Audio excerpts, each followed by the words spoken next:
You know, this is, I guess, 25 years in the making, so we're here to commemorate Chicago Latinos in Philanthropy, our 25th anniversary, so to speak.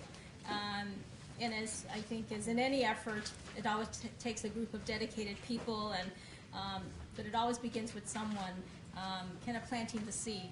So I thought in this moment of commemoration and celebration here that I want to recognize one friend and colleague to many of us, David Pesquera. David really was the one I remember that welcomed me when I started in philanthropy, and I think that, like I said, he's the one that really planted the seed. And as many of you know, CLIP really was set up as an informal, professional, educational networking group of folks who started, who are working in foundations and other type of philanthropic institutions. Through the years, it expanded with a number of trustees and other donors and you know, business leaders who are all obviously interested in stewarding the Latinos in philanthropy, in whether we're helping to make the decisions of giving or we're actually giving. We never really did form, you know, we get that question a lot, we never did form a formal entity, a 501c3. I think we thought that, you know, it was important for us to really, there was enough institutions, I think, out there to do that. Nonetheless, it did not diminish the intent of the work that we've done and we've nurtured through the years. So as we gather today, 25 years in the making, you know, really kind of to reflect on the current state of mainstream and what I call Latino stream philanthropy. So today event was some months in the making. So I really want to take a moment to recognize our planning committee, David Pesquera. We have Yvette Cardona, Dori Salamon, Carmen Prieto, and Nan Silva. So thank you all. And I also want to thank, obviously, we know that without sponsors and supporters, some of these things do not happen. So I want to recognize the Allstate Foundation. We'll be hearing from Pat in a moment, and obviously she'll be on the panel. Polk Brothers Foundation, the Community Memorial Foundation, and the Woods Fund of Chicago. And the Woods Fund actually helped to fund the takeaway publication you see at your chair, and our committee will talk about that in a little bit, in a few minutes. And finally, I want to really recognize a number of our major donors and philanthropic leaders who join us today. Many of them, we continue to look for their leadership and their mentorship. Art Velasquez was here, so we all, you know, I think value the work that he brings to this world of philanthropy. We have Maria Vecchili. Thank you, Maria, for being here and for all the work that you've done on behalf of our communities. And Virginia Ojeda, we couldn't do it without you. So we really look, again, value your friendship and your leadership. And so now I want to turn it over to Pat Garza to continue with the program. And Pat is Director of Strategic Philanthropy for the Allstate Foundation.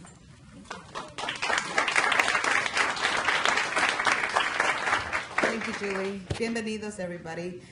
You know, it is fitting for Allstate and the Allstate Foundation to fund this event. It was a fairly straightforward decision for us to make because Allstate has been Chicago's hometown insurer for 80 years now. We celebrated our 80th anniversary just earlier this month.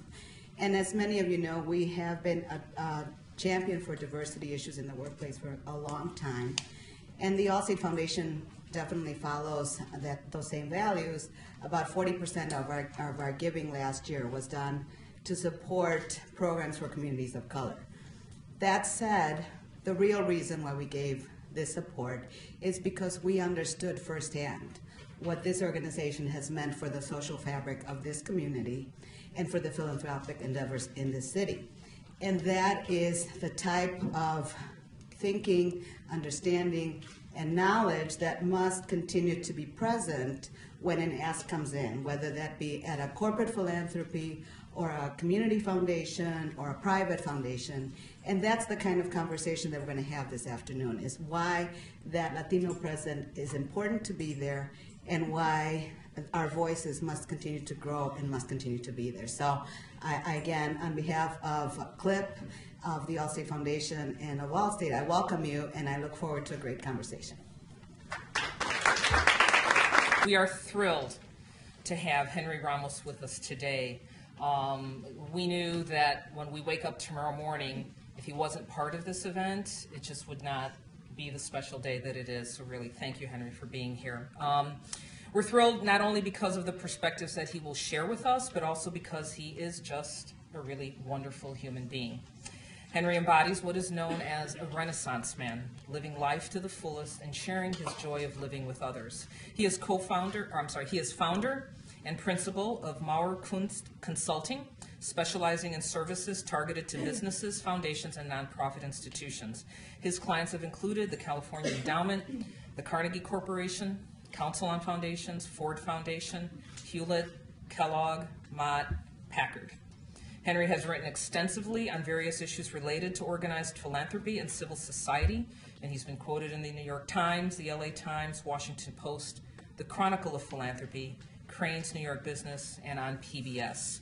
He's also served on the board of directors of Partners for Democratic Change, the Asian American Justice Center, and Hispanics in Philanthropy, which is how I got to know him, and especially in the work that he did on this seminal book published in 1999, Nuevos Senderos, Reflections on Hispanics in Philanthropy. So it's interesting that we fast forward now 10, 12 years, and here we are, and wonder if you were to read this, what would still resonate, what's changed, but we'll hear about that. Presently, he serves as an appointed member of the California Community College's Board of Governors. And to continue, Henry's also a former member of the program staffs of both the Ford Foundation and the Irvine Foundation. He's a graduate of both Berkeley and Harvard. He has spent time studying and writing in Europe in affiliation with the universities in Switzerland and in France, as well as completing consulting projects at foundations in Germany. Henry has also spent time in Mexico as a fellow of the U.S. Mexico Solidarity Foundation, and also as an advisor to the Diego Rivera Foundation. Back here in the States, Henry has served as a director and a lead consultant of the Diversity in Philanthropy Project, which is a 3-year initiative of leading U.S. private foundation CEOs and trustees. Last and certainly not least, which I find most interesting, is that Henry is a recognized visual artist with original collage and acrylic works shown at galleries and sold to private and institutional collectors both here in the U.S. and abroad. Henry lives on a 10-acre ranch in California with his wife Claudia, and no less than a menagerie of 3 large dogs, 5 goats, 2 sheep, 7 chickens, and an adopted stray black cat. It is our sincere pleasure to introduce to you at this time Mr. Henry A.J. Ramos. Thank you so much. Kudos to Chicago philanthropy generally and its many epic contributions to American civic culture over the decades, and to CLIP for putting issues at the heart of Latino life on the map here in the capital of the American Midwest. I really also would be remiss not to, and I'm sure you'll join me in this, to acknowledge Julie Chavez for her good work at B of A over the years, but also for allowing us to use this marvelous facility for our conversation today. Let's give up a round of applause for Julie and her colleagues. Well, it's a privilege and a little bit daunting, as a matter of fact, to be asked to frame such an important and timely conversation. Seriously, though, I really appreciate this invitation and the confidence that you've invested in me to help lead this important discussion about what this moment marks and what it means, and perhaps as importantly as anything, what may await us in the next stages of our work together, because I know we will continue to work together. We have to, for reasons that I will, I think, make entirely clear in my remarks. And in those remarks, I want to be obviously inspiring because of the nature of the occasion that brings us together, but frankly, and just in fairness, due warning, I intend to be quite provocative in some of my remarks, and I hope I don't offend anybody, but I think the occasion, and perhaps more importantly, the nature of the times in which we live and the circumstances under which we are living call for candor. So you have been duly warned.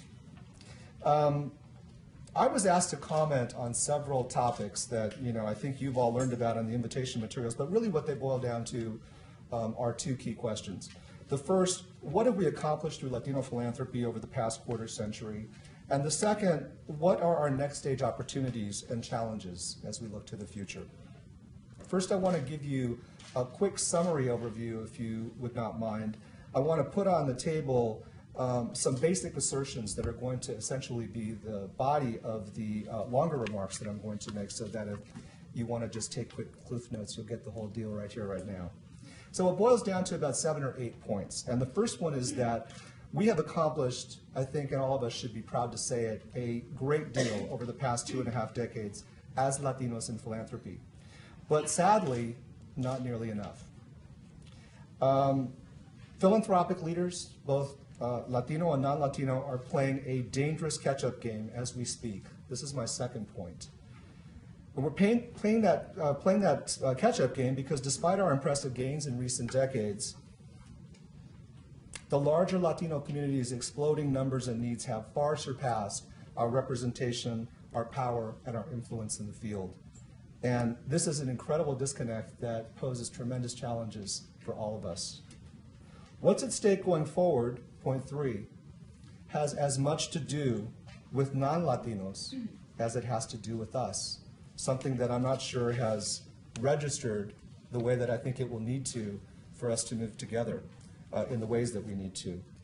As Latinos go, so too will the city of Chicago and its surrounding communities, and so too will go our nation in the decades ahead. There has never been, in my judgment, so much urgency in our nation in a racial and ethnic community circumstances over a generation, for over a generation. And this is my third point. You would almost have to equate today's situation, in my opinion, with things like the African-American slavery epic that ended in the mid-1860s, in the 19th century. You would almost have to compare it with the great immigrant integration initiatives of the late 19th century and early 20th centuries. You could, in certain instances, compare it, though not as dramatically, to the internment of Japanese Americans during World War II, or the civil and equal rights struggles that prevailed in the 1950s, 60s, and 70s. I think our situation is prospectively that serious. Point 5, Latino philanthropy, as I think all of you will agree, has a lot to do with how well or poorly Americans of all backgrounds will do in this context in the decades to come. For a quarter of a century now, as we know, CLIP and its leaders have played an essential role in the greater Chicago Latino community's development as a civic and philanthropic force. But Latino and other philanthropy leaders here in Chicago and elsewhere will have to do a great deal more, even more than we can imagine perhaps in the decades to come, if we are to keep pace with the changes and the challenges of our times. In my judgment, our success and our prospects for prosperity will have more to do with the vision, courage, and cross-cultural bridge building that we bring forward than the leadership positions that we gain on an individual level, or even the share of money that we capture as a community in the organized giving equation. And that is not to say that position and money do not matter, but this is something that's important to consider as my point 6, that we have a lot of work to do on the levels of vision, courage, and cross-cultural bridge building. Point 7, and probably the happiest note that I have to share with you, is that there remains still today, as I think you know, still so much untapped Latino community power and potential in Chicago and in similar places around the nation, that with the right mix of partnership and ingenuity, with the right investments, the right thinking, the right perspective, we can forge a better future for all of us in the decades that lie ahead. And point 8, the catch, the price of admission. Tapping this potential will have to be an intentional rather than merely a happenstance proposition. We have to will it to happen. It will not happen just by itself. And it will require new ways, fundamentally new ways of doing business, both as Latinos and as non-Latinos, and in relationship to our relationship to one another. So having put those assertions out on the table to get us started, let me try to put these seemingly disconnected observations into some kind of a more relational or coherent context. And I invite you to disagree with me. There's no pretense here that I have it all right.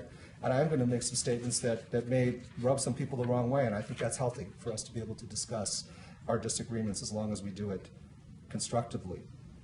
So let's start at the beginning, since this is a commemorative event, namely our organized philanthropic incipiency dating back to the early 1980s, and what we were able to achieve looking back from that date through the early years of the 21st century to create our current place and trajectory in the philanthropic field.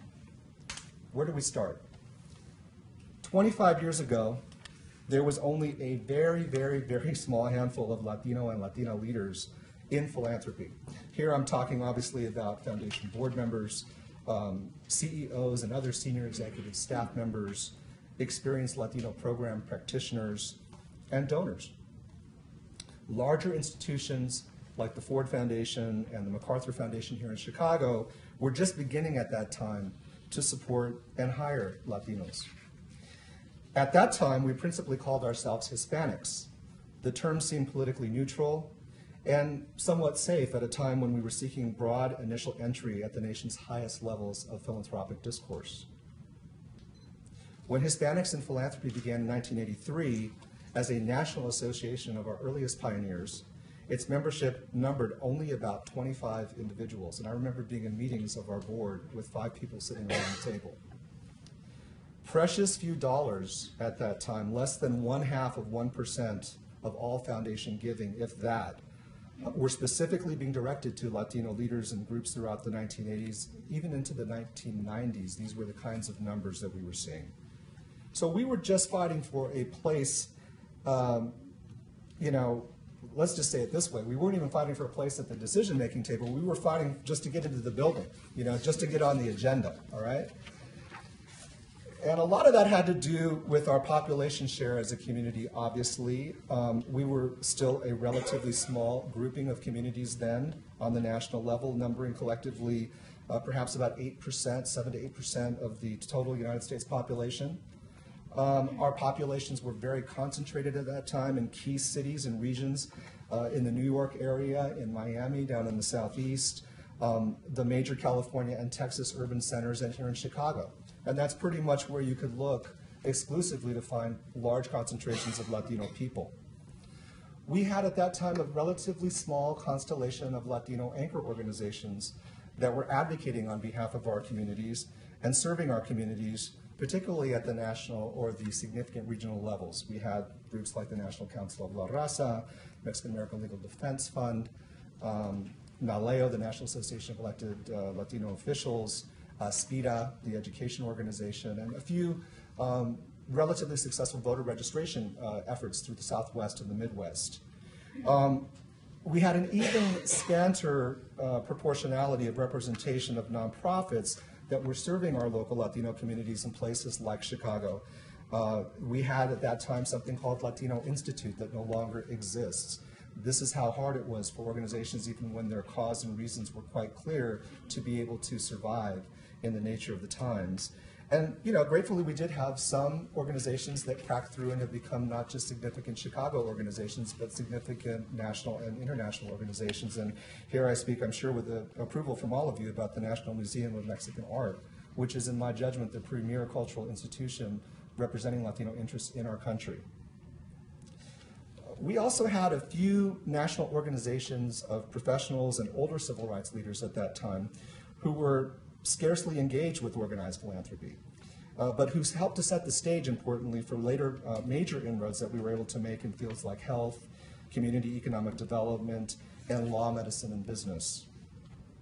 But it was all very informal. Except in a very few areas, like maybe labor and immigration policy, maybe to a lesser extent education and the arts, we were largely invisible on the national stage as a population group or grouping of populations. America as a nation was still highly organized at that time around a very black-white paradigm of intergroup relations and what it constituted. And that all too often left Latinos and other groups out of the power equation. We built coalitions where we could across our issues, across our geographies, but mostly we were invisible and ignored. So we took our gains where we could, quietly usually, and almost always off the radar, but we worked our tails off, and we continued to build our families and our communities and our space in American civic life. And we worked particularly hard at building coalitions with other constituencies with which we had common cause. We had to. We had no alternative. But some things have changed, and I'll talk about that in that respect in a little bit. Our earliest philanthropic leaders built the important institutional vehicles like HIP and CLIP that helped to introduce us, for really the first time ever, to the major philanthropic institutions and leaders across our land. For example, I'm still puzzled to be able to report this, but it's true that in 1985, I was the first Mexican American ever hired to work at the Ford Foundation in its New York offices. That's fairly recent history. I was the first Mexican American ever hired by the Ford Foundation to serve on its program staff. And I think that CLIP members who are here as founding members of that organization probably also were the first in their respective organizations to serve in the professional positions that they started with and that they still hold. That's, pretty recent history when we're talking about just going back, the 25 years that we're meeting around here. So let's just say that we're still fairly new to the game. So where has all of this work and background taken us when we kind of fast forward a little bit? The longevity and strategic relationship building skills of many of us frontline first-generation philanthropistas created a human dynamic around the larger field's earliest and most progressive movements to pay greater attention to our issues, and for the first time to make meaningful grants to our signature community organizations and leaders. All of this in turn set the stage for very significant increases in representation on the program staffs of important Chicago and national foundations, as well as corporate and even some family foundations. Hispanics in Philanthropy's membership, for example, ballooned and has ballooned since the early period that I spoke about a while ago to now over 600 members, about 3/4 of whom are Latino and Latina program professionals. That's a pretty substantial increase in a fairly short period of time when you think about it. So the field has made some important gains in that area of representation. Some of this activity in turn and gratefully created space for us in leadership opportunities at the board tables of several of the leading foundations here in Chicago and elsewhere. And we were able to develop and have developed, I think, quite a robust donor base.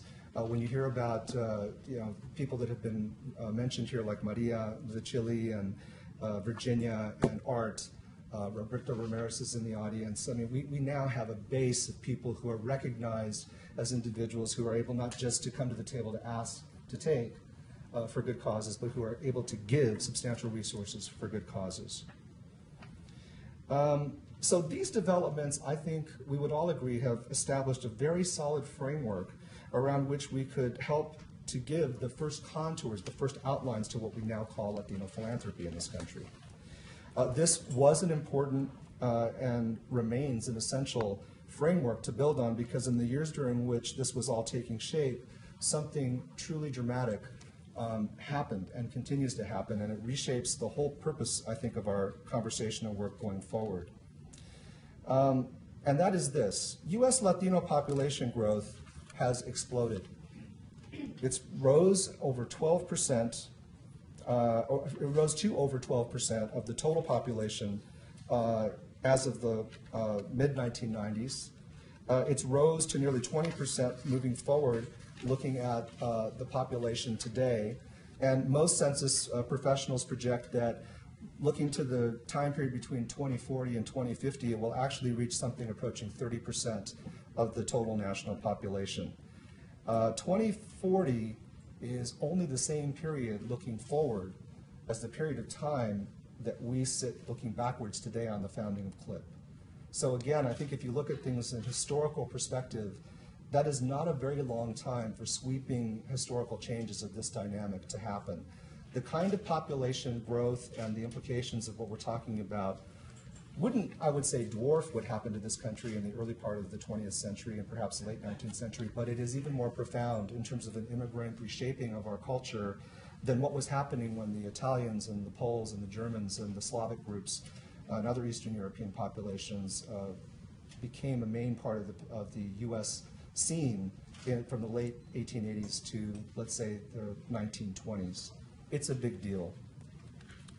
So looking at the particular situation that we're talking about now, as our population has essentially created a population earthquake, tremendous accompanying economic and cultural and political changes have redefined the American landscape along with that. I would say that although some in this room may agree that since let's say the 9/11 attacks on our country, American economic and political power has declined in the world. Americans don't like to hear that. We don't like to say it or admit it, but I get around the world and I can tell you that we are in a different position today, whether we like it or not, than we were in nearly a decade ago. And we have to deal with the consequences of that, and the Latino population and other population groups like us are part of the equation of how we manage that change in identity and whether we can actually remedy it if that's what is appropriate to do. Partly in response to this decline in power that I've just spoken to, and partly as a reaction to other factors, including the massive diversification of American society on other fronts, implicating groups like Asian Americans, Islamic Americans, LGBTQ Americans, and other distinct populations, cultural and economic conservatism has really, really dominated public policy and debate in recent years in our country. And core American values have been the subject of epic controversies and growing tensions not seen in our culture since, I would say, at least the 1950s and 1960s, and before that in the early 20th century when the earlier immigrant waves that I spoke about were so much on the conscience of mainstream Americans. So now, indeed, for the sake of being candid and provocative, putting this all together, and this is clearly my own opinion, but I want to see if I could test it against yours, I think where Latinos are concerned, we have seen an incredible byproduct of all this, which in my estimation has been the rise in our times of something that I would call a new slavery.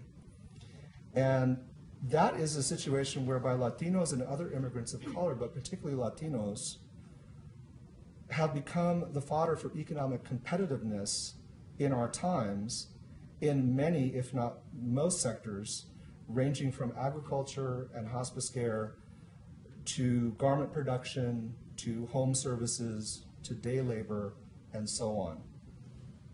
And yet, as all of this, if you agree with any of that, as all of this has dropped on our Latino and other newcomer populations, they have emerged at the same time as scapegoats, as the political focal point for growing discriminatory and I would say very constitutionally dubious police powers in a growing number of states. And this is reaching a crisis proportion. This growing undercompensated and highly controlled workforce is subject to virtually no legal workplace protections, despite doing work that U.S. citizens are manifestly not willing to do. And they are prohibited from voting, despite paying state sales taxes and property taxes in virtually every jurisdiction where they live, which really puts to question our commitment as a country to no taxation without representation. This is a problem for us on a moral and a legal level that all of us are affected by, even here in Chicago.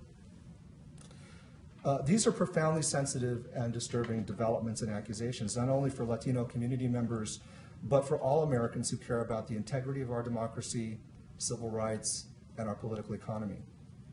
They are especially profound because, as National Council of La Raza President Janet Murguia reminded us last Friday in her benchmark op-ed contribution to the Wall Street Journal, presently 1 out of every 6 Americans, fully 50 million people, is Latino in this country today. And 1 out of every 4 children in America today is Latino. 92% of those children are American citizens.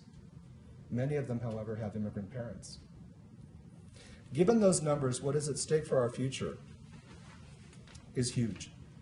How can the growing official marginalization of our people and other groups of historical disadvantage by a large and vocal contingent of our fellow Americans stand when the very nature of their claim is that we are not truly American?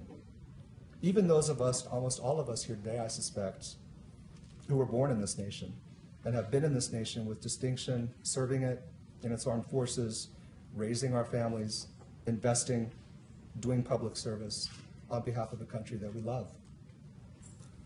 But it's a complicated moment for many of the people that I'm speaking about.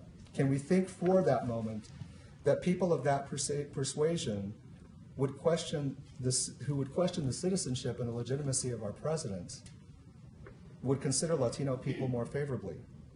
This is a fundamental problem in our increasingly divisive culture. In fact, I am sad to surmise, and I'm sad to be the bearer of this news, but I am intellectually driven to report that I think that xenophobia and resort to violence is now revealing itself in epic proportions and is likely to grow in the years ahead. And this is going to be targeted particularly to Latino groups and other non-white immigrant populations, I fear, particularly as our economy and our standing in the world declines. Unless we and others like us do something much more significant to respond than we have been able to do to this point, this will be our future. And that is precisely what I personally feel lays increasingly at the present doorstep of organized philanthropy's responsibilities as a field. It is what puts at the center our moral compass in terms of the purpose of our work. The tenor that is developing today in our nation along these lines is not only deeply troubling, but it's almost unbelievable for me, given background that I won't even share with you, to have to report, because it reminds me very much, although I probably over-dramatize, but to make the point, it reminds me very much of the circumstances that began to build in the country of South Africa during the apartheid era. It reminds me very much of the history I know through my wife's family in Germany of what created the Nazi Party in that nation. This is not what it means to live in a truly free and democratic and open society. And it's incumbent on informed and well-placed people like us, if not us, then who, to face these threats rather than to shy away from them, particularly because those of us in philanthropy have a unique station, particularly as Latinos and Latinas. We have an extremely unique station that people in our culture simply have not had the historical opportunity to sit in. And we have that opportunity at a moment when I think it's more critical than ever. So we have choices to make, not just as professionals and institutions, not just as people who serve in organizations and networks like CLIP. We have very profound individual decisions that we have to make in the work that comes to those larger roles and identities that we serve. It is, as South African leader Nelson Mandela once said in his context in South Africa, there is no passion in playing small in times like these, in settling for a life that is less than the one that you are capable of achieving. My assertions here are dramatic and possibly uncomfortable, as I warned at the outset, but it is in the nature of the factual circumstances around us that I appeal to your sense of purpose in the moment. Much is at stake, and like all turning points in national and world history, much therefore depends on people of conscience and goodwill to step up and do what must be done for the common good. It cannot just be about finding satisfaction as members of CLIP or members of the organized philanthropy family in our own personal achievements and stations of comfort. It's wonderful to have those positions. But it is rather, as Cesar Chavez once reminded us at the early incipiency of the Chicano civil rights movement in my home state of California, when he said, "We cannot seek achievement for ourselves and forget about progress and prosperity for our community. Our ambitions must be big and broad enough to include the aspirations and the needs of our less fortunate, both for their sake and for our own." I think many of us, if I'm not mistaken, have quietly in our own private conversations dabbled on the edges of these concerns. But as philanthropic Latino leaders, we have got to ask ourselves the question, have we in our work, in our public lives, in our roles and responsibilities really, really stepped up to lead on these questions? Have we done all that we can? My point is not about making uncomfortable partisan political statements or imposing a guilt trip on our discussion. It's merely about lifting up what is finally a moral and a practical question for all of us who are uniquely positioned to lead on matters pertaining to societies and our community's least advantaged community members, to seriously address in the months and the years ahead of us. Because again, if we don't do it, who will do it? And when will they do it? Leadership, as I think you know, is not just doing well the things that are natural and easy. It's far more about doing well what is inherently difficult and uncomfortable, precisely because it risks undermining one's own sense of self-interest and comfort in exchange for the common good. The true measure of leadership is doing the hard thing at a difficult time, when it's not popular, Where do Latino philanthropic leaders like us here today and our allies in this audience stand on these inconvenient truths? What is our responsibility and our collective capacity to act and to lead by example? In times like these, about a century ago, the Irish, the Italian, and the Eastern European Jewish immigrants of that day built their own collective private resources to defend themselves as part of a broader set of strategies to successfully gain power and protect their interests and integrate into the mainstream of this great country. African American leaders of the early to mid 20th century also mobilized collective giving campaigns to increase their own community schools, their own institutions that helped to advance their interests relative to the larger society in the shadows of a very dark history, looking backwards where they sat. The efforts of each of these groups were not as well supported as they could have and should have been, but they were occasionally met in turn by several of this country's early economic titans, men like John D. Rockefeller and Andrew Carnegie, who, whatever their own prejudices, and they had many, as we know now, they were mindful, nevertheless, of America's common interest in social harmony and community building. In recent years, we have had uneven opportunities to build our own social and philanthropic investment vehicles, sometimes independently and at other times in partnership with mainstream leadership institutions here in Chicago, for example, with the Chicago Community Trust. But only a relatively few of the more enlightened communities like that here in Chicago have really capitalized these budding institutions and nurtured their startups as a meaningful part of the region's social investment infrastructure.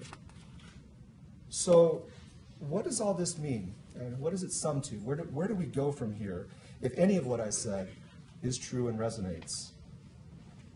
Where do we find and position ourselves looking to that future that I've spoken about? What have we done to build on our original gains in philanthropy, and how far has that taken our community given the profound population, economic, cultural, and political shifts that have accompanied our game-changing arrival on the scene in recent decades? Well, I would argue that our first wave of accomplishments have been very many, and they have had profound import. We have a ways to go, but we have finally found our way to the table of power and decision-making in organized philanthropy, one of the last vestiges of exclusion in American culture. That's something to be proud about. We have incredibly talented trustees, we have incredibly able CEOs, senior executives, decision makers now at some of the field's leading institutions, and I'm very, very confident that others will follow in their footsteps. Our grantee organizations are producing remarkably innovative and, I would argue, very scalable social investment models in place after place around this city and around this country. And our growing number of field practitioners is increasingly experienced, committed, well-educated, dynamic, and effective in the places where we wield this growing influence. Today, Latinos have come to hold an important position of leadership and standing in the organized philanthropy realm. But I think we all know that the real work before us, the real hard part of the equation, has only just begun. It's not about resting on our laurels now that we have arrived and hoping that someone else can do the heavy lifting as we move on, as they fill our place. It's not about just doing the job as others have done it in the past, or hiding behind the sometimes all too often convenient neutrality of philanthropic practice and policy. Somehow now more than ever, I would submit, we have to do a far better job collectively with our non-Latino peers and allies to direct our institutions and our communities' powers and influence in much more strategic and far-reaching ways. We have to be more principled, more purposeful than we've ever been. We have to speak truth to power, as many of our community organizers have admonished us over the years. And perhaps more important of all, we need to be facilitators, not gatekeepers, standing in front of our anchor community leaders and institutions. It is for them to identify and do what works best for our people and our communities, and for us to be facilitators, for us to make the best bets that we know how, given the available options, and then to get out of the way, unless and until we are asked for help. It is for us to assist those leaders rather than deciding for them, based on some pretense that we know better, what success means in the context of our communities and in the context of our work. And finally, while leaving the substance and the work to the community, it is our imperative to work collectively to create greater opportunities for cross-community partnership and collaboration that positions our leaders and institutions to do more mutually beneficial work with leaders of other diverse populations.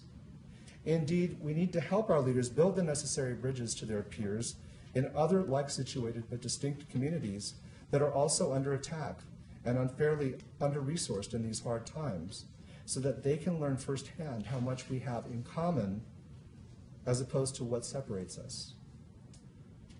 For just as we seek justice and compassion and greater respect from others, we too certainly have a lot of work to do in our Latino communities around issues of gender and gender inequality, homophobia, a huge problem in our communities, racial disparity and prejudice, we're guilty of that, and religious intolerance, something that is also an unspoken issue in our communities. I would argue that we have successfully fought to gain our right to participate in the philanthropic equation, but now we have these essential responsibilities to attend to. We have fought for our rights. Now it's time to exercise responsibility, and we can't do that alone.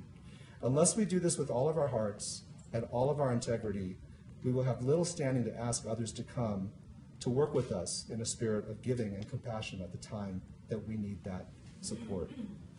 The success of the American future hangs largely in the balance. Will we Latino leaders and others who work with us step up to the challenges history has presented to us? Will we do the most that we can do, or will we merely do the minimum that we can get by on? Will we heed the guidance and heed the advice of Nelson Mandela or Cesar Chavez, or will we instead simply stand by those in our respective spheres of influence as they succumb to the relentless drumbeat of convention and selfishness and fear? It's a choice. Will we be big, or will we be small? The answers are up to us, and I guess that's the good news and a good place to close. There is in this room still so much untapped wisdom, so much untapped power, so much good still waiting to be unleashed and deployed. There is in this room so much extended but too underutilized voice and influence to change the equation still further for the better. There is in you, the many leaders in this gathering, still so much creativity to be tapped and to be harnessed for the larger good. I urge you to be relentless and to be animated in activating your remaining powers, because our times are times of urgency. Just because the superficialities of a society that still projects wealth and power and comfort is a civilization at risk, just beneath that surface is an unnecessary decline. Just beneath that surface is civil unrest. We are unwittingly losing our way by justifying the sustenance of a smaller and smaller group of beneficiaries in our culture and in our economy at the expense of many needy people. We are losing the opportunity to keep our promises as a nation, our promises to ourselves, our promises to our world. Let's use our special station in philanthropy, our special advantages in a far more decisive way. Let's constructively challenge our institutions in our field to make greater use of the billions and billions of investment assets that they hold to invest in targeted low-income Latino community enterprises and green economy technologies that produce good jobs and infrastructure in our neighborhoods and others like them. Let's deploy the broad range of our many political, capital, and technical assistance assets to encourage promising cross-community enterprises to build financial and other assets, as well as understanding across racial, ethnic, and other vexing boundaries. I'm not talking about grants. I'm talking about the investment capital that our institutions leave in investment accounts, only 5% of which we are directing to social problem solving. We can do that. And let's accelerate our Latino community's civic engagement and self-help by more deeply supporting our nonprofit leaders and residents' efforts in philanthropic asset building through the further growth and development of our own and allied community-focused funds. This is the next frontier of what philanthropy means in our country. These are the kinds of endeavors and organizations that organizations like CLIP and like HIP at the national level and their allies in other institutional settings can focus on making a part of the equation in the years to come. Such efforts would be so worthy. They would so complement our past successes. Just getting into the game in a meaningful and relevant way is not enough. We need to expand the relevance of organized philanthropy for our people and help organized philanthropy here in Chicago and elsewhere to benefit more fully from the still underutilized, undertapped passion, vision, and capacity of our nation's growing community of Latino Americans. To do that will be good for Latino America. To do that will be good for America. I want to thank you for your patience with my long and perhaps controversial remarks. I invite a very robust debate and even disagreement if members of the audience feel that I've gone too far. And I think with that, in addition to asking for your patience, I'm going to have Doris Salomon come over and carry us forward into the next part of our conversation. Thank you. So I said a lot, obviously, and I said some things that probably, again, not everyone's going to agree with. So I'm going to ask you guys a series of questions, if you don't mind, to get a conversation started with the whole audience that build on the speech but take it a step further. And I'm going to ask the audience in due course to raise their own questions, their own concerns, their own contrary views, and what have you, so that all of us have a chance to hear from you as you see fit. So first of all, Pat, let me start with you. Let me be friendly to myself and ask you, what part of it did you like? Well, let me be friendly with you and tell you that I liked the whole thing, and I thought it was very well spoken, and I thought it brought together a whole lot of ideas that made a lot of sense to me. So you thought that, was there anything you didn't like about it, or you would disagree with it? No, I would perhaps build a little bit on it. I think that you touched upon the issue of wealth disparity, which is a huge one facing not only our country but globally. The fact, and I'm on the corporate sector, the fact that CEOs are making, thousands times what an average worker makes, and the fact that our community is so under-resourced in terms of their daily labor, their daily gift to the world, I think is a huge issue that we have to address in this country. I think you're right. I think that we've all been too quiet, and I think that you will see, if that doesn't change, you will see that surface in a very difficult and profound way for this country. So I think that's one issue. I'm sure that there's others that my colleagues would also. Thanks, Pat. Let's get to Marty. Marty, what did you like or not like about the remarks? Sure. First, let me give a disclaimer. None of my comments are the comments of the U.S. Commission on Civil Rights or the Human Rights Commission. They are my views. But having said that, yeah, it's something I have to do. I really related to a couple of points there. Your comments were all great. One was the economic impact of Latinos. And I think that, whether we're talking about philanthropy, whether we're talking about public policy, whether you're talking about the immigration debate, that is something that is undervalued in all of those discussions. Because as you said, the success of America depends on the success of Latinos. And I firmly believe that. And you could look at that, for example, with Social Security. The only reason the Social Security fund is still solvent today is because Latinos are paying into it, and many of them are not taking out. And the education of Latinos is extremely important. The statistic that 1 out of 4 children in this country are Latinos, that means that many non-Latinos in this country are going to depend on Latinos to run this economy, to contribute to the overall success and health of this nation. So it's in everyone's best interest to see that Latinos succeed, not just because it's charity, but because it's strategically important for this country's security and its health. And the other issue is the issue of civil rights, which you raised, which is something that I've been intimately involved with my whole career, but especially so in the last few years and the last few months. And many of the things that I see that come across my desk, there is a very negative aspect to the tone of the conversation about Latinos in this country. And when I think of philanthropy, and as I mentioned in the remarks when I was talking to Nan, I think philanthropy is just another side of the social activism coin. And at least for the Latino community, it is not for everyone, but I look at philanthropy being a vehicle for us to create social change in our communities, social change in public policy, and political activism, not necessarily partisan political activism, but politics with a small p, in changing the environment. So those elements of what you said, I certainly rang true. Now, the comment about slavery, well, that's something we can debate. I wouldn't want to offend folks in the African American community to equate slavery to what our community is going through, but it's pretty darn close. You know, we see human trafficking that is disproportionately now affecting Latinos and Latinas in particular. It is very akin to indentured servitude, and I think that there's an element of that we need to really bring forward into this debate. But at the end of the day, what we do with our dollars is critically important.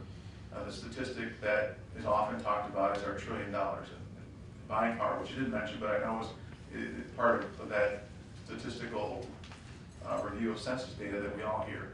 And what are we going to do with those dollars? And it's not just going and buying more cell phones and the Adidas, which we do very well, but it's taking some of that dollar percentage and teaching our community philanthropy, which is the last point I'll make about your comments, and that's the Latino funds, which we're all very proud to have in Nuestro Futuro here in Chicago.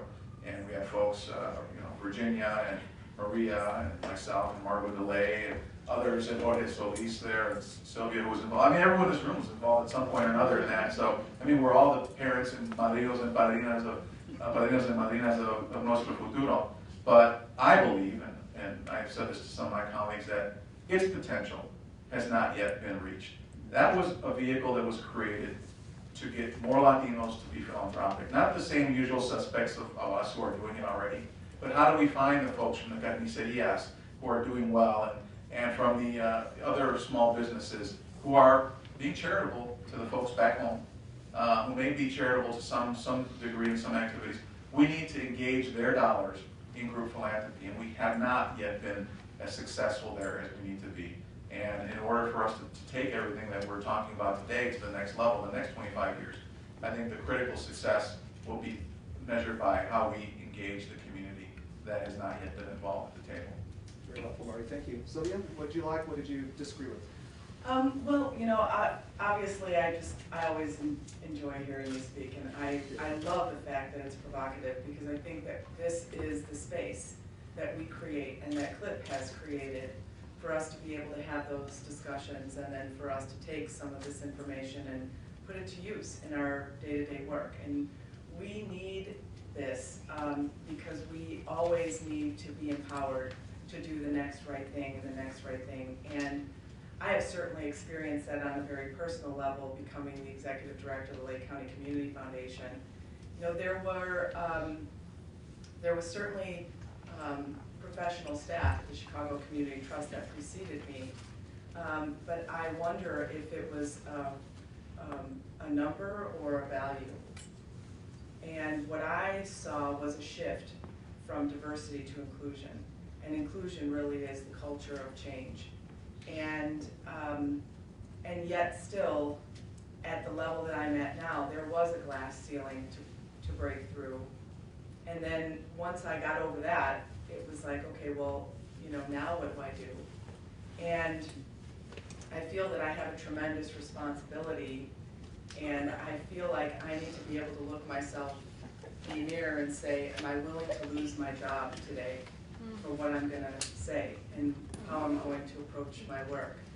And I wanted so desperately to be in the field that that's really been an internal shift that I share candidly with all of you. I wanted to do this work so much, but now I look myself in the mirror and say, I'm willing to lose my job today. And one of the ways that this sort of plays out in the day-to-day is,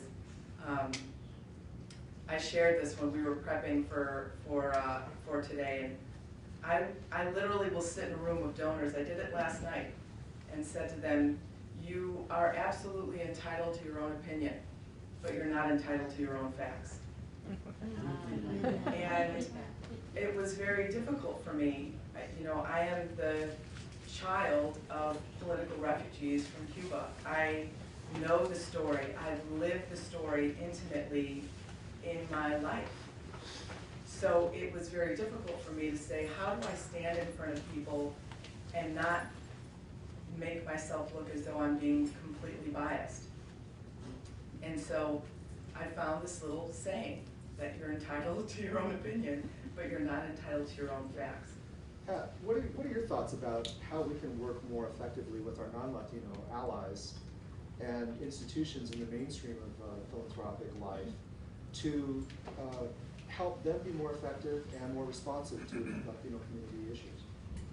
Well, I think you also alluded to that and spoke about that in your remarks, and that is a given fact, also in my opinion, that we need to have cross-sector, cross-gender, cross-generational conversations and collaborations. That's critical. Not any one of us can move the issues that affect this country and this world by themselves, not any one sector, not any one community. And so we are each other's keepers, and we need to work together.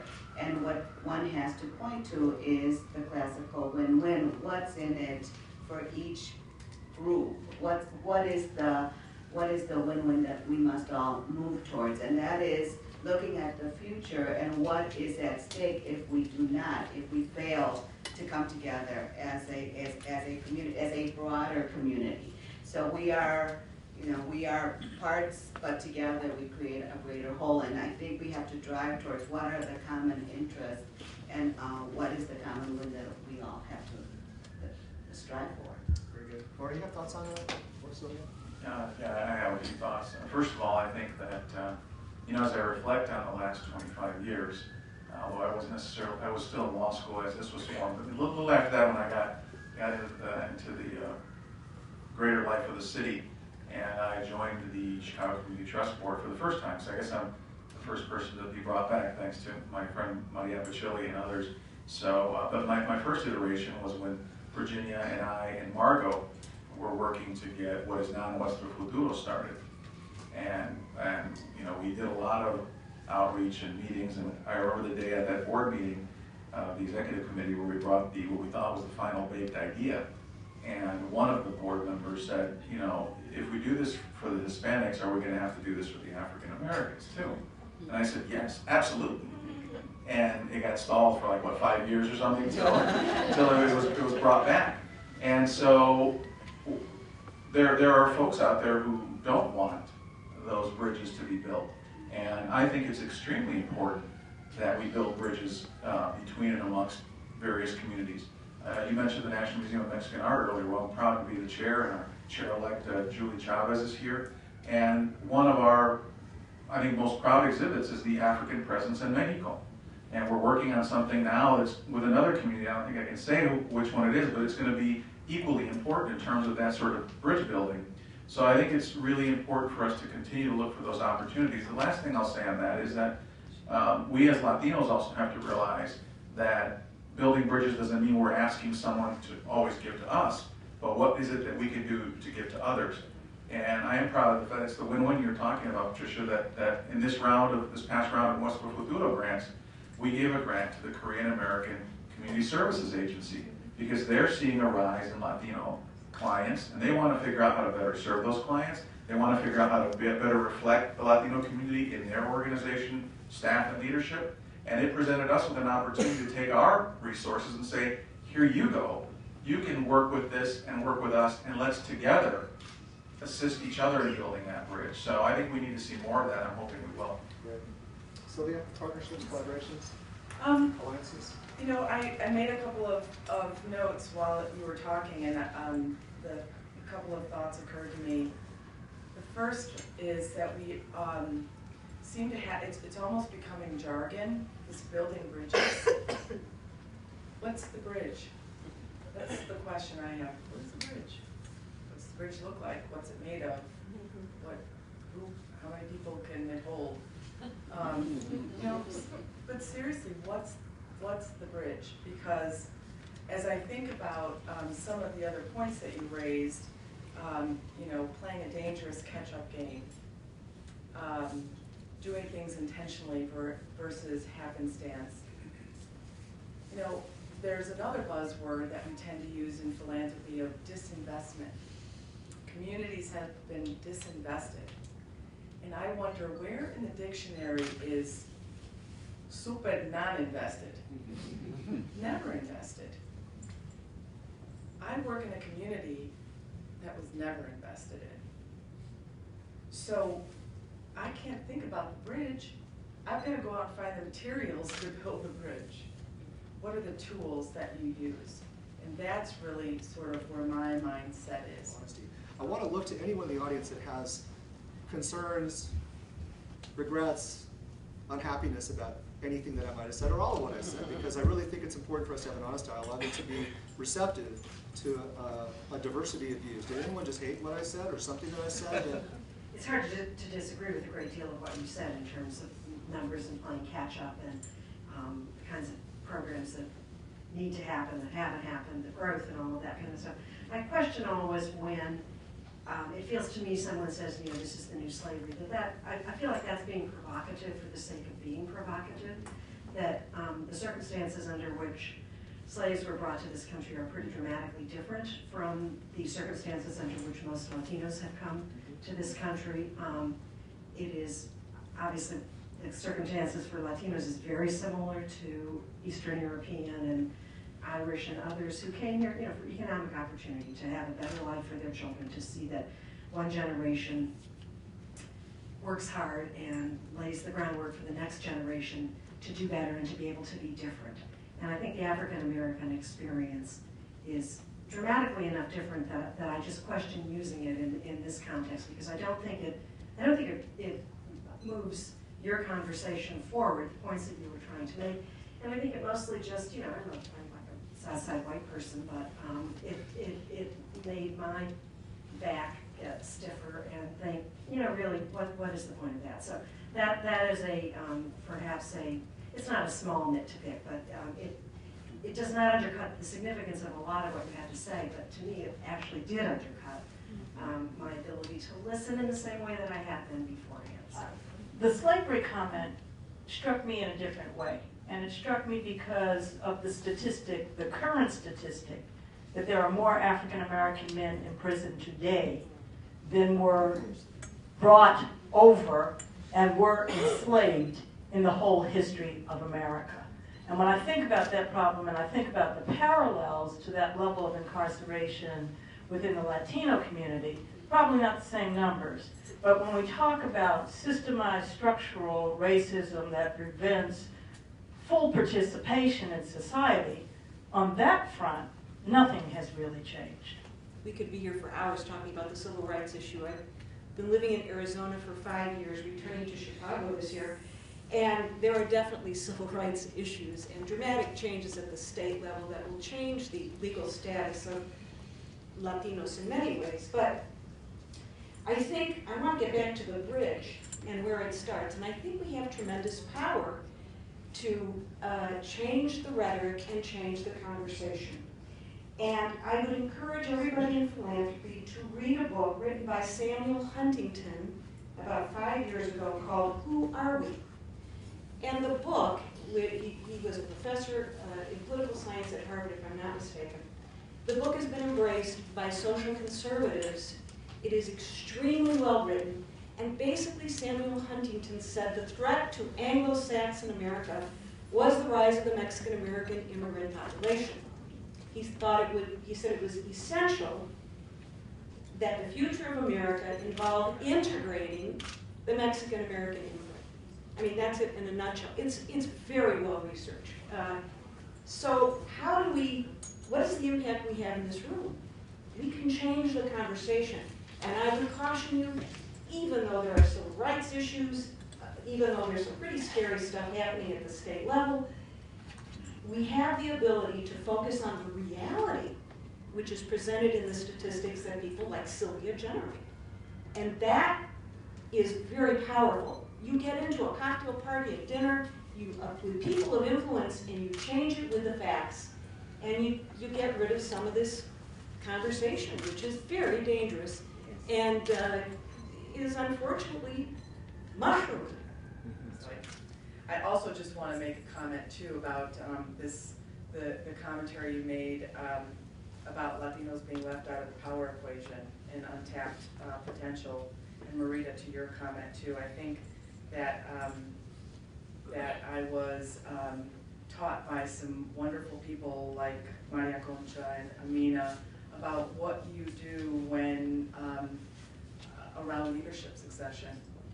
And I think that we have a tremendous responsibility to prepare the next generation of leaders to take over where we have left off. I remember when I first came to the trust, and Henry, you and I had conversations about how there was already sort of fatigue. That's the way you described it, that there was fatigue setting in. And of course, I was like, well, I don't have any fatigue. I just got started. I haven't even started yet. And, you know, and I still feel like I'm just getting started. And so, but I do think it's important to identify leadership. I also think it's very important that we have not tapped in to all of the indigenous leadership that we have within our community. What is both troubling and exciting about the conversation this moment in time is we do tend to focus on the sense of urgency and the demographics and the poor numbers that we find in our communities that are shared across all of these communities. But what is encouraging is that coming back into this field and seeing familiar faces and new faces at new levels of power, I feel that this is a moment in time where there is critical mass in the leadership in some of these communities to have some of these difficult conversations across communities and across bridges, and to build a comfort level with the tension that may surface, but to recognize that we have the capacity to actually do this. We have done it in our institutions, and we have the capacity to get beyond, and we have to do it. And that these are the kinds of efforts that the DeFi Coalition is coming into, is building on a wealth of leadership and energy that can take us into the future. And it's not, we have the capacity to build these bridges. Some of us are the bridges ourselves in terms of where we are now in our different kinds of roles. And I think we have to be very intentional about capturing that and respecting those relationships and using them. The incredible lack of diversity within leadership ranks in nonprofit organizations. And Celine, you know, kudos to you. We need hundreds and thousands more of you. We are doing a program that Chase is sponsoring for us. It's the latest Daring to Lead research.